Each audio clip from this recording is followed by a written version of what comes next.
ರಾಮತಂತ್ರ ಸುಹಾಸಿನಿ ಕಾರ್ಯಕ್ರಮಕ್ಕೆ ಸ್ವಾಗತ ವೀಕ್ಷಕರೇ. ಡಾಕ್ಟರ್ ಈಗಾಗಲೇ ಮಾತಾಡ್ತಾ ಇದ್ವಿ ಸಮಸ್ಯೆ ಬಗ್ಗೆ. ಆದರೆ ಒಂದು ಸಲ ನನಗೆ ಕಿಡ್ನಿ ಸಮಸ್ಯೆ ಬಂದಿದೆ ಅಂತ ಹೇಳಿದ್ರೆ ಮತ್ತೆ ಬರೋ ಚಾನ್ಸಸ್ ಇರಲ್ವಾ? ಒಂದ್ಸತಿ ನಾವು ಲೇಸರ್ ಟ್ರೀಟ್ಮೆಂಟ್ ತಗೊಂಡಿದ್ದೀವಿ ಅಂತ ಮತ್ತೆ ತಗೊಳ್ಳೋ ಅನಿವಾರ್ಯತೆ ಏನಾದರೂ ಬಂದ್ಬಿಡುತ್ತೆ? ಲೇಸರ್ ಟ್ರೀಟ್ಮೆಂಟ್ ಅನ್ನೋದು ಟ್ರೀಟ್ಮೆಂಟ್ ಮಾಡ್ಲಿಕ್ಕೆ ಅಷ್ಟೇ. ಸ್ಟೋನ್ ಏನಕ್ಕೆ ಫಾರ್ಮ್ ಆಗಿದೆ ಅನ್ನೋದು ಡಿಫ್ರೆಂಟ್ ಟ್ರೀಟ್ಮೆಂಟ್. ಅದು ಅದಾದಮೇಲೆ ಸ್ಟೋನ್ ತೆಗೆದು ಅದೆಲ್ಲ ಕಿಡ್ನಿ ಎಲ್ಲ ಕ್ಲೀನ್ ಆದಮೇಲೆ ಮತ್ತೆ ಸ್ಟೋನ್ ಬರದೇ ಇರೋಂಗೆ ಬೇರೆ ಟ್ರೀಟ್ಮೆಂಟ್ ಇದೆ. ಸೊ ಸ್ಟೋನ್ ರಿಕರೆನ್ಸ್ ಈಗ ಒಂದು ಏಜ್ ಪ್ರಕಾರ 40 ವರ್ಷದಿಂದ ಕೆಳಗಿರೋರಿಗೆ ಸ್ಟೋನ್ ಇದೆ ಅಥವಾ ಮಲ್ಟಿಪಲ್ ಸ್ಟೋನ್ಸ್. ಈಗ ಮತ್ತೆ ಯಾರೋ ಹೇಳಿದ್ರು 2 ಕಿಡ್ನಿನಲ್ಲೂ ಸ್ಟೋನ್ ಇದೆ, ಮಲ್ಟಿಪಲ್ ಸ್ಟೋನ್ಸ್ ಇದೆ. 40 ವರ್ಷದಿಂದ ಕೆಳಗಿರೋರು ಇದ್ರೂ ಅದೆಲ್ಲ ಲೇಸರ್ ಟ್ರೀಟ್ಮೆಂಟ್ ಮಾಡಿ ನಾವು ಕ್ಲೀನ್ ಮಾಡಿದ್ರು ಇನ್ನು 5 ವರ್ಷಗಳಲ್ಲಿ ಅದು ಮತ್ತೆ ಸ್ಟೋನ್ ಫಾರ್ಮಿಗೆ 50% ಚಾನ್ಸ್ ಉಂಟು. ಅದಕ್ಕೋಸ್ಕರ ನಾವು ಸ್ಟೋನ್ ತೆಗೆದಾದ್ಮೇಲೂ ಅದಕ್ಕೆ ಪ್ರಿವೆನ್ಷನ್ ಪ್ರೋಟೋಕಾಲ್ ಟ್ರೀಟ್ಮೆಂಟ್ ಇದೆ. ಒಂದಷ್ಟು ಡಯಟ್ರಿ ಟ್ರೀಟ್ಮೆಂಟು, ಮೆಡಿಕಲ್ ಟ್ರೀಟ್ಮೆಂಟು. ಈ ಕ್ಯಾಲ್ಸಿಯಂ ಜಾಸ್ತಿ ಇದೆ, ಕ್ಯಾಲ್ಸಿಯಂ ಡಯಟ್ ಕೊಡ್ತೇವೆ.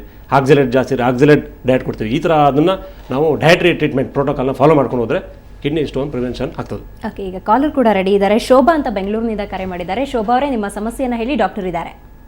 ಹಲೋ ಹಲೋ, ಹೇಳಿ. ಇದು ನಮ್ಮ ಹಸ್ಬೆಂಡ್ಗೆ ಸ್ಟೋನ್ ಇತ್ತು ಕಿಡ್ನಿಯಲ್ಲಿ. ಅವರಿಗೆ ಲೇಸರ್ ಟ್ರೀಟ್ಮೆಂಟ್ ಕೊಡ್ತಿದ್ವಿ ಮಣಿಪಾಲಲ್ಲಿ. ಅಲ್ಲಿ ಕೊಡ್ಸಿದ್ಮೇಲೆ ಅವರು ಆಗೋದಿಲ್ಲ ಅಂತ ಹೇಳಿದ್ರು. ಲೇಸರ್ ಟ್ರೀಟ್ಮೆಂಟ್ ಅಲ್ಲಿ 4 ಸೆಂಟಿಮೀಟರ್ ಇದೆ ಅಂತ ಹೇಳಿದ್ರು. ಆಮೇಲೆ ಮತ್ತೆ ಅದನ್ನ ಆಪರೇಷನ್ ಮಾಡಿದ್ರು. ಹ್ಯಾಂಡ್ ಅಲ್ಲಿ ಆಪರೇಷನ್ ಮಾಡಿ ತೆಗ್ಸಿದ್ವಿ. ತೆಗೆದಾದ್ಮೇಲೆ ಮತ್ತೆ ಅದು ಇವಾಗ ಮತ್ತೆ ಫಾರ್ಮ್ ಆಗಿದೆ. 3-4 ಇಯರ್ಸ್ ಆಯ್ತು ಆಪರೇಷನ್ ಆಗಿ. ಮತ್ತೆ ತಿರ್ಗಾ ಕಿಡ್ನಿಯಲ್ಲಿ ಫಾರ್ಮ್ ಆಗಿದೆ ಅದು. ಏನ್ ಮಾಡ್ಬೇಕಾಗುತ್ತೆ? ಅದು ಸೈಜ್ ಎಷ್ಟಿದೆ? ಯಾಕೆಂದ್ರೆ ಒಂದೊಂದ್ಸರಿ 4 ಸೆಂಟಿಮೀಟರ್ ಇದ್ದಾಗ ಅದನ್ನು ಪುಡಿ ಮಾಡಿ ತೆಗಿಬೇಕಾಗ್ತದೆ. ತೆಗಿಬೇಕಾದ್ರೆ ಒಂದು ಸ್ಟೋನು ಅಥವಾ ಉಳ್ಕೊಂಡಿರ್ಬೋದು ಅಥವಾ ರಿಕರೆನ್ಸು ಆಗಿರ್ಬೋದು. ಅದು ಎರಡನ್ನೂ ಕಂಡುಹಿಡಬೇಕಾಗ್ತದೆ. ಈಗ ಎಷ್ಟು ಸೈಜ್ ಇದೆ, ಈಗ ಸಣ್ಣದೇನಾದ್ರು ಸ್ಟೋನ್ ಇದೆ, ಎಲ್ಲರೂ ಬೇರೆ ಕಡೆ ಯಾವ ಕಿಡ್ನಿ ಜಾಗದಲ್ಲಿ ಎಲ್ಲಿದೆ ಅಂತ ನೋಡಿಕೊಂಡು ನಾವು ಮೆಡಿಕಲ್ ಟ್ರೀಟ್ಮೆಂಟಲ್ಲೇ ಸಾಲ್ವ್ ಮಾಡ್ಬೋದು. ಬಟ್ ಎಷ್ಟು ದೊಡ್ಡ ಸ್ಟೋನ್ ಅನ್ನೋದನ್ನು ನಾವು ಒಂದು ಅಲ್ಟ್ರಾಸೌಂಡ್ ಸ್ಕ್ಯಾನ್ ಮಾಡಿ ನೋಡಿ ಆಮೇಲೆ ಟ್ರೀಟ್ಮೆಂಟ್ ಹೇಳ್ಬೋದು. ಓಕೆ, ಗೋವರ್ಧನ್ ಅಂತ ಬೆಂಗಳೂರಿನಿಂದ ಕರೆ ಮಾಡಿದ್ದಾರೆ. ಗೋವರ್ಧನ್ ಅವರೇ, ನಿಮ್ಮ ಸಮಸ್ಯೆಯನ್ನು ಹೇಳಿ, ಡಾಕ್ಟರ್ ಇದ್ದಾರೆ. ಹಲೋ ಹಲೋ, ಹೇಳಿ. ಸರ್, ನಂಗೆ ಆಕ್ಚುಲಿ ಈಗ ಒಂದು 1 ಇಯರ್ ಬ್ಯಾಕ್ ಇತ್ತು, 1.5 ಇಯರ್ ಬ್ಯಾಕ್ 4 mm ಇತ್ತು ನನಗೆ. ಅದನ್ನ ಫುಲ್ ಬರೀ ನೀರ್ ಕುಡ್ಬಿಟ್ಟೆ ಕ್ಲಿಯರ್ ಮಾಡಿ ಅಂತ ಹೇಳ್ತಾ ಇದ್ರು. ಸೊ ನಾನು ಅದನ್ನ ಮಾಡ್ಕೊಂಡೆ. ನಾನು ಅದನ್ನ ನೀರ್ ಕುಡ್ದು ಆಯ್ತು, ಆಮೇಲೆ ಟ್ರೀಟ್ಮೆಂಟ್ ತಗೊಂಡೆ. ಮತ್ತೆ ಅದಿನ್ನೇನಾದ್ರು ಮತ್ತೆ ಬರೋ ಚಾನ್ಸಸ್ ಇದೆ. ಯಾಕಂದ್ರೆ ಮತ್ತೆ ನಂಗೆ ಪೇನ್ ಬರ್ತಾ ಇರುತ್ತೆ, ಬ್ಯಾಕ್ ಪೇನ್ಸ್ ಎಲ್ಲ. ಅದರಿಂದಾನೆ ಅಂತ ಹೇಳಿದ್ರು ಲಾಸ್ಟ್ ಟೈಮ್ ನಾನು ಹೋದಾಗ. ಸ್ವಲ್ಪ ಸೈಡ್ ಅಲ್ಲಿ ಇದಾಗ್ತಾ ಇತ್ತು. ಮತ್ತೆ ಈಗ ಬಂದ್ರೆ ಅದೇನು ಅಂದ್ರೆ ನೆಕ್ಸ್ಟ್ ಬರ್ದೇನೋ ರೀತಿ ಅಂದ್ರೆ ಏನೇನೆಲ್ಲ ಫುಡ್ ನಾನು ತಗೊಳ್ಬೇಕಾಗತ್ತೆ? ಇಲ್ಲ, ಅದು ನಿಮಗೆ ನೋವು ಇದೆ ಅಂತ ನಾವು ಇದು ನೆಗ್ಲೆಕ್ಟ್ ಆಗ್ಬೋದು. ಈಗ 4 mm ಸ್ಟೋನು ಅದು ಸ್ಟೋನ್ ಕಾಸ್ ಪೇನ್ ಮಾಡೋದು ಭಾಳ ಕಡಿಮೆ. ಅದು 4 mm ಸ್ಟೋನು ಯಾವ್ದಾದ್ರು ಯೂರಿನರಿ ಟ್ಯೂಬಲ್ ಇದ್ದ ಮಾತ್ರ ಪೇನ್ ಮಾಡಲಿಕ್ಕೆ ಸಾಧ್ಯತೆ ಉಂಟು. ಅದರಲ್ಲಿ ಬೇರೆ ಕಾರಣಗಳಿರ್ಬೋದು. ನಿಮಗೆ ಮಸಲ್ ಪೇನ್ ಇರ್ಬೋದು, ಬಾಡಿನಲ್ಲಿ ಕಿಡ್ನಿ ಒಂದೇ ಅಲ್ಲ, ಬೇರೆ ಆರ್ಗನ್ಗಳೆಲ್ಲ ಇರ್ಬೋದು. ಅದನ್ನೆಲ್ಲ ನಾವು ಚೆಕಪ್ ಮಾಡಲಿಕ್ಕೆ ಒಂದು CT ಸ್ಕ್ಯಾನ್ ಅಂತ ಮಾಡಿ ಗೊತ್ತಾಗ್ತದೆ. ಸೊ ಅದರಿಂದ ಬರೀ ಸ್ಟೋನು 4 mm ಸ್ಟೋನ್ ಹೋದ್ರೂ ಪೇನ್ ಬರ್ತದೆ ಅಂತ ಹೇಳಲಿಕ್ಕೆ ಕಿಡ್ನಿ ಸ್ಟೋನೇ ಕಾರಣ ಅಂತಿಲ್ಲ. ದೇಹದಲ್ಲಿ ಬೇಕಾದಷ್ಟು ಆರ್ಗನ್ಗಳಿದ್ದಾವೆ, ಅದರಿಂದನೂ ಬರೋ ಸಾಧ್ಯತೆ ಉಂಟು. ಆದ್ದರಿಂದ ಅದಕ್ಕೆ ಒಂದು CT ಸ್ಕ್ಯಾನ್ ಮಾಡಿ ನಾವು ಕರಾರುವಕ್ಕಾಗಿ ಏನಕ್ಕೆ ಬಂದಿದೆ ಅಂತ ಮಾಡಿ ಅದಕ್ಕೆ ತಕ್ಕಂತೆ ಟ್ರೀಟ್ಮೆಂಟ್ ತಗೋಬೋದು. ಓಕೆ, ಅಸ್ಲಂ ಅಂತ ಗದಗ್ನಿಂದ ಕರೆ ಮಾಡಿದ್ದಾರೆ. ಅಸ್ಲಂ ಅವರೇ, ನಿಮ್ಮ ಸಮಸ್ಯೆಯನ್ನು ಹೇಳಿ. ಹಲೋ ಮೇಡಮ್, ನಾನು ಇವಾಗ ಕಿಡ್ನಿ ಬ್ಲಾಕ್ ಆಗಿದೆ.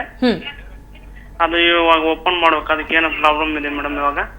ಓಕೆ, ಅದು ನಿಮ್ಮದು ಸರಿಯಾಗಿ ಬರಲಿಲ್ಲ. ಕಿಡ್ನಿ ಬ್ಲಾಕ್ ಆಗಿದೆ, ಹಲವಾರು ಬ್ಲಾಕ್ಗಳಿದ್ದಾವೆ, ಹಲವಾರು ಕಾರಣಗಳಿದ್ದಾವೆ. ಯಾವುದೇ ಬ್ಲಾಕ್ ಆದರೂ ತೆಗೆಯುವಂಥ ಒಂದು ವಿಧಾನಗಳಿದ್ದಾವೆ. ಅದು ನೀವು ಮೂತ್ರಪಿಂಡ ತಜ್ಞರಲ್ಲಿ ತೋರಿಸಿ ಅದೇನೋ ಬ್ಲಾಕ್ ಆಗಿದೆ ಅಂತ ಹೇಳಿದ್ರೆ ನೀವು ತೋರಿಸ್ಬೇಕಾಗ್ತದೆ. ಅರ್ಜೆಂಟಾಗಿ ತೋರಿಸಿ ಅವರಿಂದ ಸಲಹೆ ಪಡಿಬೇಕು ನೀವು. ಓಕೆ, ದೇವರಾಜ್ ಅಂತ ಹೊಳೆ ನರಸೀಪುರದಿಂದ ಕರೆ ಮಾಡಿದ್ದಾರೆ. ದೇವರಾಜ್ ಅವರೇ, ನಿಮ್ಮ ಸಮಸ್ಯೆಯನ್ನು ಹೇಳಿ, ಡಾಕ್ಟರ್ ಮನೋಹರ್ ಇದ್ದಾರೆ. ಹೇಳಿ. 2 ಕಡೆ ಕಿಡ್ನಿಲಿ ಕಲ್ಲಿದೆ. ರೈಟ್ ಸೈಡು ಮತ್ತೆ left side. Right side 4 mm ಇದೆ, ಲೆಫ್ಟ್ ಸೈಡ್ 8 mm ಇದೆ. ಮೊನ್ನೆ ತಾನೇ ESI ಸ್ಕ್ಯಾನಿಂಗ್ ಮಾಡಿಸಿದಾಗ ಬರೀ ನೀರ್ ಕುಡಿದ್ರೆ ಸಾಕು ಅಂತ ನೋಟಿಮ್ ಅಂತ ಯಾವ್ದೋ ಒಂದು ಬಾಟ್ಲು ಟಾನಿಕ್ ಕೊಟ್ಟರು. 3 ತಿಂಗಳು ಕಂಟಿನ್ಯೂ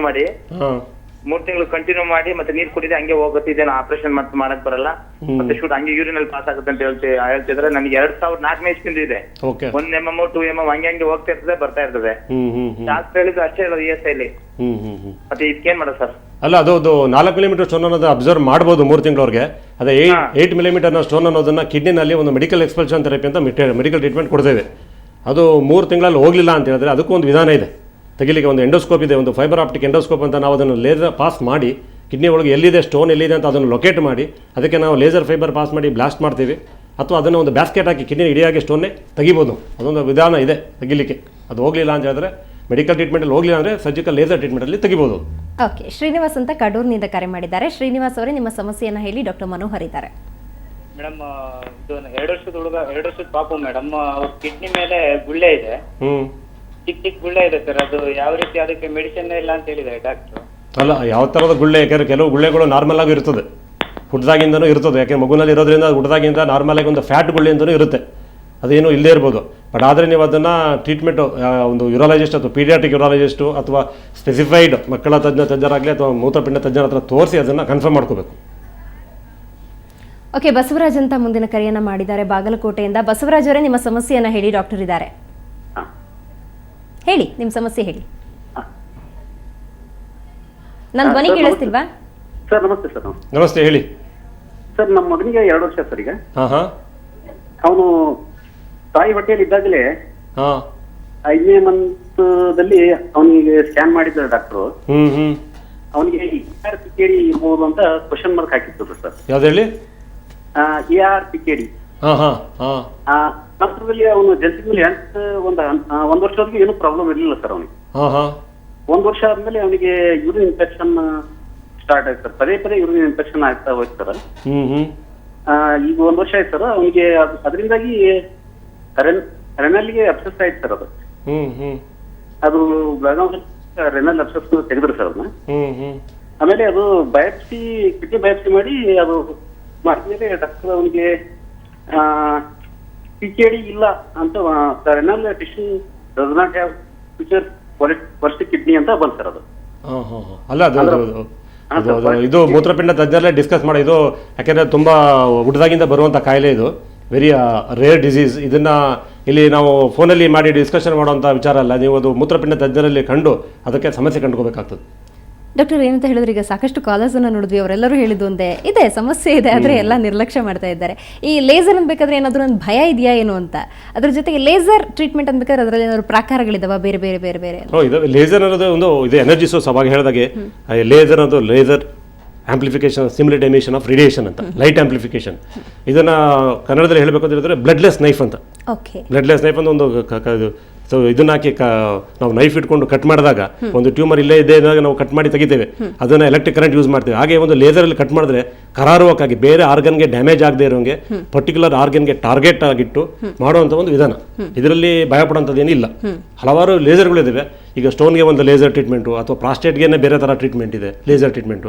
ಆಮೇಲೆ ಕ್ಯಾನ್ಸರ್ಗೆ ಬೇರೆ ಲೇಸರ್ ಯೂಸ್ ಮಾಡ್ತೀವಿ. ಹಾಗೆ ಹಲವಾರು ಲೇಸರ್ಗಳಿದ್ದಾವೆ. Different lasers can be utilised to different diseases. Okay doctor, ಒಳ್ಳೆ ಮಾತನ್ನ ಹೇಳಿದ್ರೆ. ಹಾಗೆಯೇ ಸಾಕಷ್ಟು ಕಾಲರ್ಸ್ ಕೂಡ ಕರೆ ಮಾಡಿದ್ರು, ಅವರ ಸಮಸ್ಯೆಗೆ ಸರಿಯಾದ ಪರಿಹಾರ ಕೂಡ ತಿಳಿಸ್ಕೊಟ್ರೆ ನಿಮಗೆ ಧನ್ಯವಾದ. ಓಕೆ ವೀಕ್ಷಕರೇ, ಕಿಡ್ನಿ ಸಮಸ್ಯೆ ಇದೆ, ಅದು ಕೂಡ ನಿಮಗೆ ಗೊತ್ತೇ ಇರುತ್ತೆ, ಆದರೂ ಕೂಡ ಒಂದು ನಿರ್ಲಕ್ಷ್ಯ ನಿಮ್ಮನ್ನು ಕಾಡ್ತಾ ಇರುತ್ತೆ. ಲೇಸರ್ ಟ್ರೀಟ್ಮೆಂಟ್ ಬಗ್ಗೆ ಏನಾದರೂ ಭಯ ಇದೆ, ಅದನ್ನು ಕೂಡ ಬಿಟ್ಬಿಡಿ. ಯಾವುದೇ ರೀತಿಯ ಒಂದು ಭಯ ಬೇಡ.